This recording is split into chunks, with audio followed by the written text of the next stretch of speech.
इसके साथ ये है अरित्र कांगुली एलई ये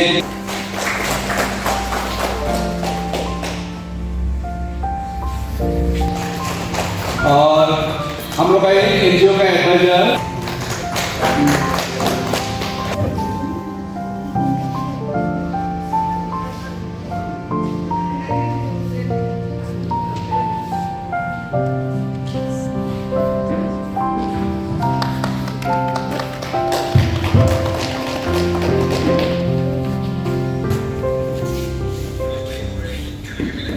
गिबियाव नोंथांमोननि सिमां आंनि गोरबो गोसोनि खुलुमनायखौ जासिहरग्रोबाय। आंनि मुङा जाहैबाय नब कुमार बसुमतारी। आं दि पिपल्स एड NGO नि आफादगिरि, लोगोसे आङो सासे एन्टारप्रेन्योर।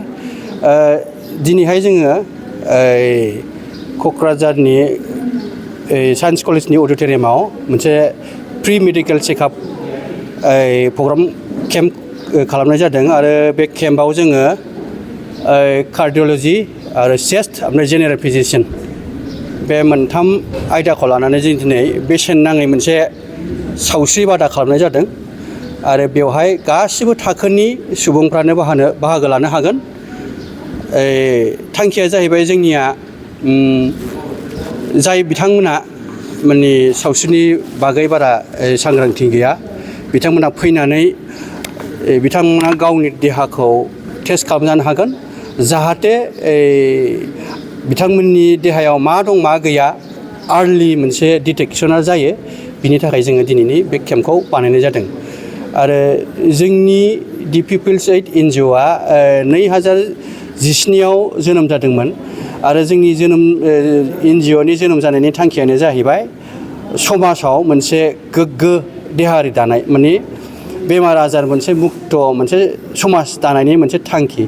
बे असिलाखौ लानानै जोङो 2017निफ्राय दिनैसिम 8 बोसोर बे खामानिखौ जोङो सम सम मावबोबाय थायो। बेनो जोंनि थांखि। दिनैहाय जोंनि नैबे प्रग्रामाव जोङो सिलिगुरिनि थेलामास इन्स्टिटिउट अफ मेडिकेल साइन्स होननाय मोनसे गिदिर मोनसे हस्पिटाल, जाय जोंनि रायजो राजाफ्रा फ्राय जोंनि क'क्राझारनिया मोनथिगौ। डक्टर मलय चक्रवर्ती होननाय बिथांनिनो गोदान हस्पिटाल। दा बिथांमोननि हस्पिटाल आरो जोंनि NGO दि पिपल्स एड आरो जोंजों लोगोसेयाव दंफायो दिनैनि बे हाबाफारियाव क'क्राझारनि बिद्याबिल्ली जुनियर स्कुल आरो मोनसे जाखांफुनाय मोनसे स्टार्टआप कम्पानि, बेयो जाहैबाय सुजुक सार्भिसेस प्राइभेट लिमिटेड। जोङो मोनब्रै अर्गेनाइजेसन लोगो नांनानै दिनैनि बे प्रग्रामखौ बानायदों। मेडिसिनफोरबो हरनाय जादों। मेडिसिनखौ बिदि हरनाय जायाखै, खिन्थु मोनसे जोङो बे हस्पिटालखौ खावलायनायलाय जोङो बुंदों बिसेसकरि जोंनि बे ओनसोलाव बहुद इक'नमिकेलि एसे गोहो गैयै सुबुंफोरा बांसिन थायो। बिदिखायनो फार्दार जुदि ट्रिटमेन्ट लानांगौबा नोंथांमोना एसे रेहाय होनांगोन, जों बिथांमोनखौ खावलायदोंमोन। बिथांमोना बुंदों दिनैनि जि बेसेन नाङै प्रग्रामाव जाय बाहागो लागोन बिथांमोननि थाखाय जोङो 20% माने 20% डिसकाउन्ट होनाय जागोन। बेहाय माखासे टार्म्स एन्ड कन्डिसन थागोन, बिथांमोना बेखौ बुंगोन, खिन्थु बिथांमोना बेखिनिखौ 20% रेहाय होगोन होननानै जोंनिसिम फोरमायहरदों आरो जों कुपनखौबो गमामायै हरगासिनो दङ। नोंथांनि नैबे पिपल्स एड NGOआ सावस्रि बिथिंनि अनगायैबो गुबुन गुबुन लामाफोराव हाबा। औ, जोंनि बे पिपल्स एड NGOआ सावस्रिनि बादैबो जोङो इडुकेसन, लाइभलिहुड आरो फरेस्ट माने हाग्रायारि संरैखा बेफोरनि सायावबो जों खामानिखौ मावो।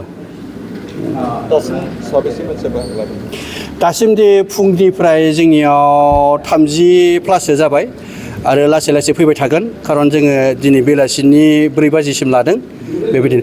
आरो आङो दिनै नोंथांमोननि गेजेरजों मोनसे फोरमायहरनो सानखायो जे जोङो फैबाय थानाय नैबे 22 मार्चआवबो आरोबाव बेबायदिनो मोनसे जोङो सावस्रि बादा लागोन, बेसेन नाङै सावस्रि बादा। बियो एसे दस्रा माबायाव जागोन। बेयो जाबाय निउर'ल'जि, जायहा माने निउर'ल'जि रोदाफोरनि बा खर'नि बेमार बेफोराव जायहा प्रब्लेम दङ बिथांमोननि थाखाय आरो नेक्स्ट जोङो 22 मार्चआव जोङो बेबायदि प्रग्रामखौ लानाय जाबावगोन। जोङो नैबेहायनो लानाय जागोन, बे साइन्स कलेजनि अडिट'रियामाव लानाय जागोन। आरो 23 मार्च खालि जोङो बेलासियाव माखासे जोंनि ओनसोलनि गण्यमान्य बेक्तिफोरखौ लानानै मोनसे CME थारमाने निउर'लजिस्टनि सायाव मोनसे एवारनेस प्रग्रामबो लानाय जागोन।